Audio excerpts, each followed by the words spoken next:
Bonjour, ici Ladislas Maurice de Investisseur Globetrotter. Donc aujourd'hui nous sommes à Nairobi ensemble avec Maxime et Gérard et nous allons discuter un peu du marché immobilier ici à Nairobi et plus spécifiquement une étude de cas de Gérard qui a investi dans plusieurs appartements ici, c'est ça? Absolument. Absolument. Très bien. Donc Maxime est agent immobilier ici à Nairobi depuis combien de temps? Ça fait 5 ans que j'ai créé mon agence immobilière à Nairobi. Et donc Gérard, vous êtes originairement de? Originellement de Côte d'Ivoire et franco-ivoirien. Et donc vous avez travaillé en France, en Suisse, un peu partout. Est-ce que vous pouvez nous dire un peu votre cursus avant d'investir ici? D'accord. Donc, bon, ça fait à peu près 30 ans maintenant que j'ai commencé ma carrière professionnelle. Donc, principalement chez Unilever. Ensuite, j'ai travaillé chez Nestlé sur le continent africain, un peu en Suisse, un peu en Amérique latine, au Mexique. Ensuite, je suis revenu sur le continent et j'ai rejoint le secteur des télécoms où je suis resté une quinzaine d'années à peu près, travaillé pour la plupart des opérateurs télécoms sur le continent, dans des fonctions assez importantes quand même, puisque mes dernières fonctions étaient celles de directeur général aux deux opérateurs. Et donc, depuis la Covid, depuis 2021, je me suis converti plutôt à l'entrepreneuriat. Et ça m'a permis aussi de passer un peu plus de temps à faire l'une des choses qui m'a toujours passionné, c'est l'immobilier. Très bien. Donc quand j'entends votre profil, logiquement, je penserais que vous auriez plutôt investi en France, que vous auriez plutôt investi en Côte d'Ivoire ou au Sénégal, et pourtant vous êtes ici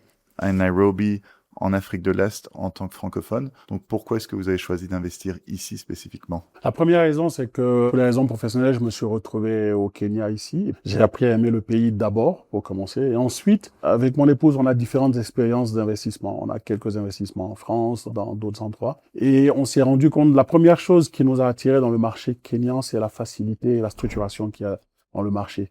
C'est pas parfait, c'est pas encore au niveau de Dubaï. C'est un marché qui est assez discipliné. Donc, je pense que ça nous a intéressés parce que c'est relativement facile pour quelqu'un d'investir ici, même s'il n'est pas originaire. Les règles sont assez claires et transparentes. La probabilité de finition d'un projet sont réelles. Et donc, quand on se retrouve en activité comme moi, on a envie d'investir, mais s'assurer que ça puisse aboutir. D'accord? Donc, c'était l'une des deuxièmes raisons. Et la troisième raison, c'est aussi le niveau de rentabilité. Le Kenya a une démographie qui est un peu celle de la plupart des pays africains, donc population jeune, besoin en habitat. Donc, ça fait de ce marché, en plus d'être ici, un marché qui pour nous est assez prometteur. Et nos premières expériences d'investissement nous ont permis de confirmer, hein, tout n'a pas été parfait, mais bon, je pense que quand on compare l'investissement qu'on a ici aux investissements qu'on peut avoir sous d'autres géographies, on est quand même sur des chiffres qui sont beaucoup plus intéressants. Et donc vous avez fait plusieurs investissements ici. Vous êtes content de vos investissements?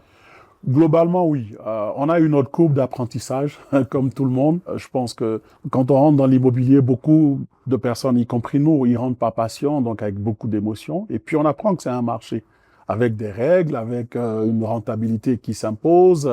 Voilà, beaucoup de choses. Donc, on a quand même notre courbe d'apprentissage, mais quand on fait la somme, elle est positive. Donc, c'est pour ça qu'on l'a fait ici et qu'on continue de le faire. Aujourd'hui, on est arrivé au niveau où on a conseillé des gens. On a commencé déjà par des gens assez proches de nous, de la famille, des amis. On a une dizaine de personnes aujourd'hui qui nous suivent dans nos choix d'investissement parce que derrière, au fil du temps, on l'a rendu un peu plus scientifique. C'est-à-dire qu'on a commencé à regarder les données, pas simplement la beauté architecturale, mais la portée économique de l'investissement. Max, donc vous avez beaucoup de clients francophones de France et aussi francophones d'Afrique qui investissent ici, ou est-ce que vous avez surtout des clients kenyans? Nous, ici au Kenya, on est impressionnés par le niveau international de la clientèle. Donc, on a finalement plus d'investisseurs étrangers, beaucoup de francophones qui sont souvent originaires du continent, mais qui travaillent aux États-Unis, en France, en Allemagne, dans d'autres pays. Aussi des francophones qui travaillent dans d'autres pays d'Afrique de l'Ouest ou d'Afrique centrale et qui viennent investir au Kenya, ainsi que des investisseurs du monde entier, des Français évidemment, des Canadiens. On a vraiment des gens du monde entier qui s'intéressent au Kenya. Et donc Gérard, si je vous demandais de comparer un peu le marché immobilier au Kenya, comparé au marché immobilier à Kinshasa ou à Abidjan, qu'est-ce que vous auriez à dire? Par expérience, je pense qu'aujourd'hui, il y a 2, 3 critères que nous regardons essentiellement quand on fait un investissement dans l'immobilier. La première chose, c'est le retour sur investissement, principalement par les loyers qu'on peut avoir, puisque nous, on fait du locatif, mais on investit pour essayer d'avoir un revenu. Donc, la première chose, c'est aujourd'hui, en comparant le coût d'achat et le coût de location potentiel qu'on a, c'est un des premiers critères qu'on regarde. La deuxième chose, c'est la demande qu'il peut avoir sur le marché et la capacité du marché à satisfaire cette demande-là, donc le marché additionnel qui existe. Et puis la troisième chose, c'est si on veut un jour vendre ce logement-là, quelle est la prise de valeur, donc l'appréciation. Donc si on prend ces trois critères-là aujourd'hui, je m'amuse souvent avec mon épouse surtout à faire la comparaison avec la Côte d'Ivoire, c'est que par exemple en Côte d'Ivoire, la prise de valeur d'un bien construit au bout de 5 ans, vous pouvez facilement vous retrouver à 1,5 fois,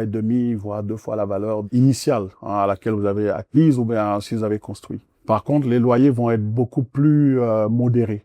Donc, ça veut dire que normalement, sur le marché ivoirien, si je devais le caricaturer, c'est un marché qui est beaucoup plus en prise de valeur, donc capital appreciation.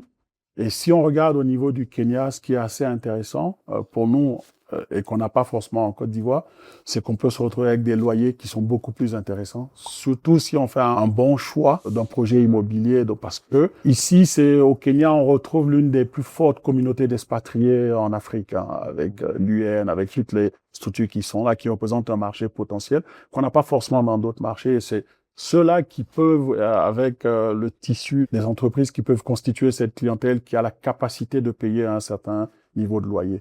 Donc, c'est des marchés très différents. Donc, ça dépend de l'objectif qu'on poursuit. Pour moi, c'est des marchés très différents. Aujourd'hui, si je fais un projet en Côte d'Ivoire, initialement, j'essaierai d'être celui qui construit parce que je sais que ce sera pas forcément le plus intéressant si je compare les deux en termes de location, mais à la vente, je pense que je peux faire une meilleure marge qu'ici. Et si je veux un revenu récurrent qui est assez intéressant, ben, en plaçant la même somme ici, je pense que de façon récurrente, je peux avoir un loyer intéressant. C'est pour ça que pour nous, ce qui est intéressant, c'est de faire un mélange des deux.